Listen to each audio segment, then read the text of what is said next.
نه زه قسم خورم په دې ښار مکه په داسې حال کې چې ای پیغمبر په دې ښار کې اوسېدونکی او قسم خورم پر پلار او د هغه پر اولاد چې له هغه نه پیدا شوی دی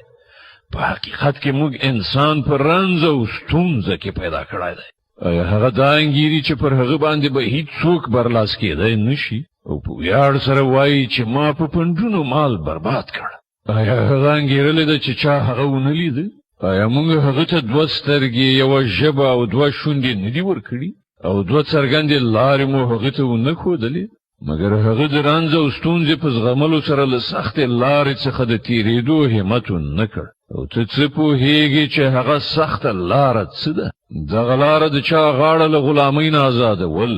یا د لوږې په ورځ کوم خپلوان یتیم یا په خاورو ناست مسکین ته خواړه ورکول دي بیا په دې سربیره دا چې انسان د مؤمنانو له ډلې څخه شي او له هغو کسانو نه چې یو بل ته په صبر او د خدای پر مخلوق باندې د رحم ښودنه وکړي